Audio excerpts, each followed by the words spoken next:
तो कहानी शुरू होती है एक छोटी सी फैमिली से। इसमें 3 लोग इंक्लूड होते हैं। कहानी का मेन कैरेक्टर एडम, उसकी वाइफ क्लेयर और उनका छोटा सा बेबी फिन होता है जो उन्हें बहुत प्यारा होता है। हमें पता चलता है कि वो लोग कुछ अरसा पहले ही आयरिश नामी एक गांव में रहने आते हैं जो जंगल के बिल्कुल बीच में होता है, यानी उनके आसपास कोई घर मौजूद नहीं होता। वो लोग वहाँ पर बिल्कुल तन्हा रहते। उनके यहाँ आने की रीजन ये थी क्योंकि एडम का प्रोफेशन बायोलॉजिस्ट था। वो यहाँ पर रिसर्च करने आया था उन ट्रीज की जो मुर्दा हो या फिर बीमार हो। वो एक एक करके हर ट्री को चेक करता। जब उसे ये कंफर्म हो जाता कि ये ट्री डेड है या बीमार है तो वो उसको कट करवा देता। जो घर उनको दिया जाता था वो बिल्कुल जंगल के बीच में था और जंगल बहुत बड़ा था, बहुत भयानक था, बहुत खतरनाक था। उस घर के आसपास कोई मेन रोड, कोई सड़क भी नहीं निकलती थी, लेकिन उनको यहाँ पर आना था क्योंकि ये एडम का प्रोफेशन था। इसी चीज को पेश नजर रखते हुए एडम और उसकी वाइफ यहाँ पर रहने के लिए एग्री हो जाते। जो घर उनको रहने के लिए दिया जाता वो मुकम्मल लकड़ी से बना था और पुराना भी था क्योंकि वो जंगल भी बहुत पुराना था। उन लोगों को यहाँ पर रहते अभी कुछ दिन ही होते हैं कि एडम को पता चलता है कि वहाँ पर रहने वाले रिहायशी उससे खुश नहीं थे। खास तौर पर वो उसके काम को सख्त नापसंद करते थे। जब भी एडम गांव में उन ट्रीज को स्टडी करने के लिए जाता, गांव के लोग आहिस्ता आहिस्ता उससे नफरत करना शुरू कर देते हैं। इस गांव में रहने वाला एक आदमी जिसका नाम कॉलम होता है, वो कई बार उनके घर पर आता है और वो एडम की वाइफ को समझाता है कि जो उसका हस्बैंड कर रहा है वो ठीक नहीं है, उसे बंद किया जाए क्योंकि वो बहुत गलत है और उसको नहीं पता कि वो ये इसके पीछे कितनी बड़ी रिस्क ले सकता है, कितना डेंजर हो सकता है ये। एडम की वाइफ उसकी बातें सुन लेती है। उसके बाद वो एडम को बताती है कि एक बार आपको उसकी बात सुन लेनी चाहिए कि वो क्या कहना चाहता है, लेकिन एडम उसकी बात को इग्नोर कर देता है और ये कह देता है कि ये सब मुझे यहाँ से भगाने की साजिश है और कुछ नहीं, क्योंकि एडम यहाँ पर इरादा करके आया था कि वो अपना काम किए बगैर यहाँ से नहीं जाएगा और वो किसी भी सूरत में अपने काम को अधूरा छोड़ना नहीं चाहता था। फिर हम देखते हैं कि कॉलम एडम की वाइफ को बार बार समझाने की कोशिश करता है। वो सब इसलिए कर रहा होता है क्योंकि कुछ साल पहले उसकी बेटी भी इसी जंगल में गुम हो जाती है जो दोबारा वापस कभी भी नहीं आती। उसकी बेटी की ना कोई डेड बॉडी मिली और ना वो उनको जिंदा मिली। उसकी वजह क्या थी ये कोई नहीं जानता था सिवाय वहाँ के रहने वालों की, क्योंकि गांव के लोगों को पता था कि इसके पीछे बहुत सी कहानियां हैं जिसपे वो मुकम्मल ट्रस्ट करते थे। गांव वालों की सोच के मुताबिक उस जंगल में उनके अलावा एक और दुनिया भी रहती थी, एक खतरनाक दुनिया जिन्हें मॉन्स्टर की दुनिया कहा जाता है, जो बहुत खतरनाक होते हैं और जानलेवा होते हैं। और स्ट्रेंज यहाँ पर ये है कि वो किसी ने भी नहीं देखे, बस महसूस किया जाता है उनको। लेकिन वो मॉन्स्टर्स तब तक किसी इंसान को कुछ नहीं कहते जब तक कि इंसान उन्हें कोई नुकसान ना पहुंचाए। इन मॉन्स्टर्स के पीछे मुख्तलिफ कहानियां थी, लेकिन कोई भी इसको सही तरीके से समझ नहीं सका क्योंकि उनको कभी किसी ने देखा ही नहीं था। इसके पीछे बहुत से लोगों ने स्टडी की, लेकिन जिसने इसको जानने की कोशिश की अभी तक यही पता चला है कि वो जिंदा नहीं बच सका। यही वजह थी कि मिस्टर कॉलम जो उसकी वाइफ को बार बार मना कर रहे थे, वो भी इस जंगल से काफी डिस्टर्ब थे क्योंकि उसके नजदीक ये गांव कोई अच्छा नहीं था, क्योंकि यहाँ से उसकी बेटी गायब हुई थी, लेकिन कोई भी आज तक ये जान नहीं सका कि वो कहाँ गई है या उसे कोई लेकर गया। पहले जब कॉलम यहाँ पर आया था उसको भी इन कहानियों पर यकीन नहीं था, लेकिन उसकी बेटी के गुम होने के बाद ये एक राज ही रहा कि उसकी बेटी कहाँ गई है, तो उसको भी इन कहानियों पर यकीन आने लगा और इसी बात को मद्देनजर रखते हुए वो एडम की वाइफ को समझा रहा था कि वो यहाँ से चले जाएं। लेकिन हमें ये पता है, हम इस बात पर यकीन रखते हैं कि ये इंसान की नेचर में शामिल है कि वो किसी की बात नहीं समझता जब तक कि खुद उस मसले से, उस बात से दो चार ना हो जाए, जब तक कि वो खुद उसका एक्सपीरियंस हासिल ना करे। एडम के साथ भी यही था, वो इन सबको फिक्टोरियस समझ रहा था, रियलिटी नहीं। अपनी स्टडी के दौरान एडम को यहाँ पर काफी अजीब चीजें महसूस और उसने देखी। वो जंगल में अपनी रिसर्च के लिए जाता है तो वो देखता है कि दरख्त में से ब्लैक तरह का लिक्विड निकल रहा है उसके बाद वो ब्लैक लिक्विड पर रिसर्च करता है। वो देखता है कि इस तरह का स्ट्रक्चर उसने आज से पहले कभी भी नहीं देखा, लेकिन फिर भी वो उसको उन मॉन्स्टर से कंपेयर नहीं करता और अपनी स्टडी को, अपनी रिसर्च को आगे बढ़ाता है। वो समझता है कि ये एक न्यू इन्वेंशन है, लेकिन हम क्या देखते हैं कि उसी रात से उनके साथ वाकयात होना शुरू हो जाते हैं। उनके साथ कुछ भयानक होना शुरू हो जाता है। उनके साथ जो पहला इंसिडेंट होता है वो ये होता है कि उनके बेबी के रूम से कुछ अजीबोगरीब आवाजें आने लगी और उसके बाद बेबी के रोने की आवाज। ये सुनकर दोनों हस्बैंड वाइफ अपने बेबी के रूम में उसे देखने जाते हैं। बेबी के रूम में आते ही वो देखते हैं कि किसी ने वहाँ पर लैंप और विंडो के शीशे को तोड़ दिया। इस सिचुएशन को देखते हुए वो फौरन पुलिस को कॉल कर देती। उसके बाद एडम को ये बात महसूस होती है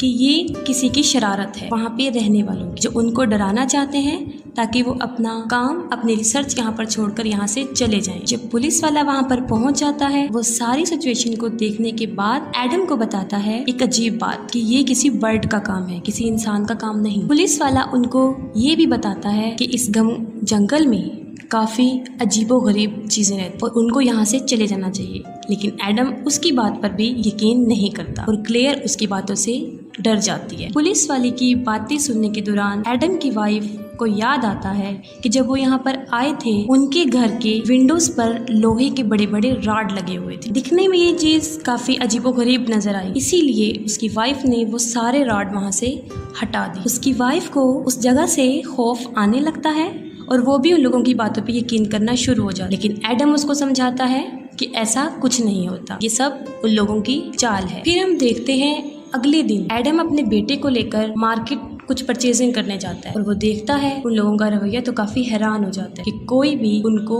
पसंद नहीं करता। गांव के लोगों का बिहेवियर देखकर वो काफी डिसहार्ट होता है और उनके आने जाने का जो रास्ता होता है वो बाकी लोगों से अलग रखा गया था। खरीदारी करने के बाद शाम को वो वापिस अपने घर पर लौट कर आता है, लेकिन क्या देखा जाता है कि बीच जंगल में उनकी गाड़ी खराब हो और उसे अपने से ज्यादा अपने बेटे की फिक्र होती है जो कार में उसके साथ होता है, और उनकी गाड़ी ठीक नहीं होती और उनको वहीं पर शाम हो जाती है और शाम तक वो आवाजें और तेज होना शुरू हो जाती है। इसके बाद वो अपने प्रोटेक्शन के लिए डिग्गी खोलता है और उसमें से कुछ निकालता है। वो डिग्गी से सामान निकाल ही रहा होता है कि अचानक उस पे कोई चीज हमला कर देती है और वो डिग्गी के अंदर गिर जाता है और अंदर जाकर बेहोश हो जाता है और काफी देर तक वो वहीं पड़ा रहता है। और जब उसको होश आती है तो वो देखता है मैं तो डिग्गी में बंद हूँ और मेरा बेटा भी रो रहा है गाड़ी। वो अभी ये सोच ही रहा होता है कि उसको कुछ आहट महसूस होती है कि कोई गाड़ी के ऊपर चढ़ रहा है, कोई दरवाजा खोलने की कोशिश कर रहा है। वो अपने बच्चे की जान बचाने के लिए डिग्गी से निकलने की काफी कोशिश करता है, स्ट्रगल करता है, लेकिन ऐसा नहीं कर पाता। उसके बाद वो पिछली सीट को फाड़ देता है और उसमें से सुराख करके अपने बेटे को वहां से निकाल देता है और अपने बेटे की जान बचा लेता है। उसके बाद वो अपने बेटे को लेकर वापस घर आ जाता है और काफी डिसअपॉइंट होता है कि अब उसको भी ये कहानियां सच लगने लगी कि उसके साथ लाइव इंसिडेंट हो चुका था। वो काफी अजीब होता है, अपने गन लेता है और फौरन पुलिस को फोन करता है। ये सब माजरा देखकर क्लेयर बुरी तरह डर जाती है। उसकी थोड़ी ही देर बाद हम देखते हैं कि घर में लाइट ऑफ हो जाती है और वो लोग पूरी तरह डर जाते हैं क्योंकि वहाँ पर उन्हें किसी के मौजूद होने का एहसास हो। उसके बाद एडम भी उस जगह को छोड़ने का फैसला कर लेता है। वो अपनी बीवी को कहता है कि वो कुछ जरूरी सामान अपने साथ ले ले क्योंकि आज रात उनको वो जगह छोड़नी है क्योंकि वो यहाँ से जा रहे हैं। एडम सोचता है कि हमारी हेल्प करने वाला यहाँ कोई नहीं है, तो मैं अपने बेबी और अपनी वाइफ को लेकर खुद ही गाड़ी ड्राइव करूंगा और उन्हें यहाँ से ले जा। अभी वो अपने घर से निकल ही रहे होते हैं कि वो देखते हैं उनके आसपास मॉन्स्टर्स हैं। उन्हें ऐसा फील होता है लेकिन वो उनको नजर नहीं आती क्योंकि वो अंधेरे में रहे। इस दौरान उनका डॉग गुम हो जाता है जिससे वो मजीद खौफजदा हो जाते हैं। किसी तरह बड़ी मुश्किल से वो अपनी गाड़ी की तरफ जाते हैं और एडम उसको स्टार्ट करने की कोशिश करता है। उनके इर्द गिर्द बहुत से मॉन्स्टर्स थे और अब वो उनको नजर आने भी लगे थे और वो उन लोगों को मजीद डरा रहे थे जिससे क्लेयर बहुत ज्यादा डर जाती है और उसके हाथ से गाड़ी बेकाबू हो जाती है और गाड़ी उनकी उल्ट जाती है। उसके बाद वो लोग बहुत मुश्किल में फंस जाते हैं। उनके पास कोई रास्ता नहीं होता, इसीलिए वो दोबारा लौटकर अपने घर वापस आ जाते हैं और किसी जगह पर जाकर छुप जाते हैं ताकि वो वहाँ पर जिंदा रह सके। उन लोगों को ये रियलाइज हो जाता है कि यहाँ से निकलना आसान नहीं, काफी मुश्किलात आ। वो दोनों उन मॉन्स्टर्स को डिस्कस कर रहे होते हैं, काफी हद तक उन मॉन्स्टर्स की बातों के बारे में जान लेते हैं। उन मॉन्स्टर्स की हकीकत उन्हें पता चलना शुरू हो जाता है। क्लेयर उसे बताती है कि ये लोग रोशनी और अंधेरे से बहुत ज़्यादा डरते हैं और उन्हें बर्दाश्त नहीं कर पाते। वो उसे बताती है कि जब हम यहाँ पर आए थे स्टार्टिंग में तो वो देखती है कि लोहे के रॉड वहाँ नस्ब थे। वो सोचती है कि ये वैसे ही किसी ने फजूल लगाए हैं, इसीलिए वो ये सोचकर उनको वहाँ से उतार कर फेंक देती है। लेकिन अब हमें पता चलता है कि वो क्यों लगाए गए थे, क्योंकि जो वहाँ पर रहता था उनसे पहले वो इस मसले से दो चार था, उसे काफी मुश्किलात आई थी। उसने अपनी सेफ्टी के लिए वो लोहे के रॉड वहाँ पर लगाए थे। वो मॉन्स्टर्स तादाद में इतने ज्यादा थे कि कुछ अंदाजा नहीं लगाया जा सकता। एडम और उसकी वाइफ जब ये सब बातें कर रहे होते हैं तो उन्हें अपने आसपास कुछ आहट महसूस होती है कि जैसे वहाँ पर मॉन्स्टर्स हैं। एडम उठता है और दरवाजे से बाहर झांकता है और देखता है कि वहाँ पर क्या चीज है। वो अभी देख रहा होता है कि अचानक से एक लंबी सी सुई उसकी आंख में चली जाती। उसके बाद एडम बुरी तरह पीछे गिर जाता है क्योंकि उसकी आंख काफी जख्मी हो जाती है और उसमें से खून आने लग जाता है। और वो सुई किसने डाली थी? वो उन मॉन्स्टर्स का ही काम था। वो कहते हैं कि हमें सुबह तक जिंदा रहना है क्योंकि सुबह की रोशनी में वो कभी इन पर हमला नहीं कर सकेंगी और वो यहाँ से चले जाएंगे। लेकिन उनके ऊपर ये रात बहुत भारी थी और उनके लिए गुजारना काफी मुश्किल था। वहाँ पर लाइट मौजूद नहीं थी और ये देखते हुए एडम बेसमेंट में जाता है और रोशनी के लिए जनरेटर को स्टार्ट करना शुरू कर देता है। वो जनरेटर स्टार्ट कर रहा होता है कि उसको अपने अंदर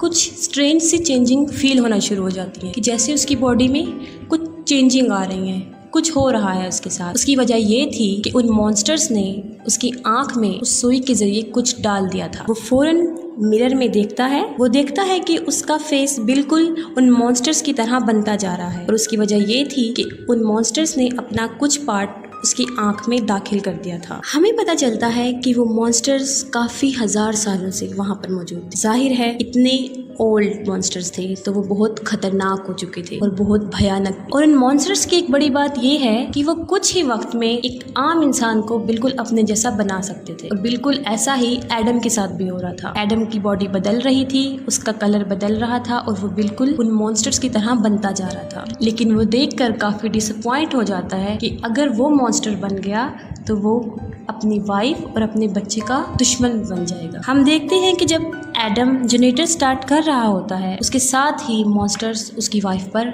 हमला कर देते हैं और उसके साथ भी वही करने की कोशिश करते हैं जो उन्होंने एडम के साथ किया था, यानी अपना कुछ हिस्सा वो उसकी वाइफ की आंख में भी दाखिल करने की कोशिश करते हैं। एडम जनरेटर स्टार्ट कर लेता है और लाइट आ जाती और वो चीजें फौरन वहाँ से गायब हो जाती। उसकी वजह ये होती है कि वो रोशनी में नहीं आती। एडम बिल्कुल चेंज हो रहा था, जैसे कि उसकी आंख, क्योंकि उन्होंने आंख में अपना हिस्सा शामिल किया था, उसकी आंख बिल्कुल बदल गई थी, उसका रंग बिल्कुल बदल गया था, लेकिन वो अंदर से एक इंसान ही था अभी तक। इसके बाद वो अपनी वाइफ के पास जाता है और वो उसको कहता है कि ये मॉन्स्टर्स हमें सिर्फ हमारे बेबी की वजह से तंग कर रहे हैं। उन मॉन्स्टर्स का यहाँ आने का मकसद फिन को यहाँ से ले जाना। हम ऐसा करते हैं कि उसको प्रोटेक्ट कर लेते हैं, उसको हम अलमारी में छुपा देते हैं और इस तरह वो बच्चे को अलमारी में रख देते हैं। कुछ देर के लिए वहाँ पर अमन हो जाता है, लेकिन थोड़ी ही देर बाद वो नोट करते हैं कि अलमारी में से उनके बच्चे की आवाज़ नहीं आ रही और वो काफ़ी एजिटेटेड हो जाती है, फरी हो जाती है और एडम के लाख मना करने के बाद भी वो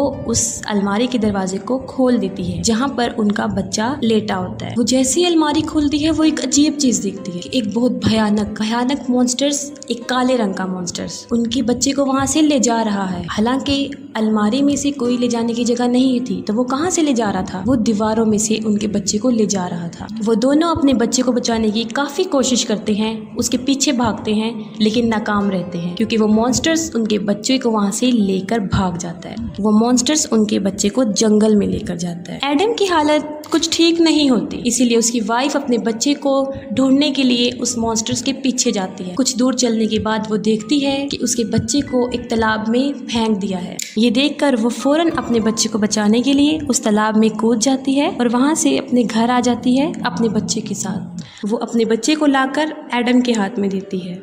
एडम अपने बच्चे को लेता है और वो नोटिस करता है और कहता है अपनी वाइफ को कि ये हमारा बच्चा नहीं है। हालांकि वो बच्चा बिल्कुल उनके बेटे जैसा ही था, लेकिन ये एडम को नजर आ रहा था कि ये उनका बच्चा नहीं है। एडम के साथ शायद इसलिए ऐसा हो रहा था क्योंकि वो भी अब उन मॉन्स्टर्स की तरह बनता जा रहा था, क्योंकि वो बीमार हो गया था। इसीलिए वो उस बच्चे को मारने की कोशिश करता है। ये देखकर उसकी वाइफ उस पर हमला करती है, उसे जख्मी कर देती है और अपने बच्चे को लेकर वहाँ से भाग जाती है। उसकी बीवी सोचती है कि कि शायद अब एडम भी उन मॉन्स्टर्स की तरह बन गया है, इसीलिए वो उसको वहाँ से लेकर भाग जाती है। साथ ही एडम भी अपने बच्चे की और बीवी की तलाश में निकल जाता है। हमने आपको बताया था एक शख्स कॉलम जिसकी बेटी जंगल में गुम हो गई थी। अब वो बच्ची सामने आ जाती है और एडम का बच्चा उसके हाथ में होता है। उसके बाद देखता है वो चारों तरफ से उसको मॉन्स्टर्स ने घेर लिया है और वो उन सबसे लड़ता है और अपने बच्चे को उनसे ले लेता, क्योंकि वो सोच रहा था कि उसकी बीवी के पास जो बच्चा है वो उनका नहीं है। उसके बाद एडम को उसकी बीवी और उसका बच्चा मिल जाता है।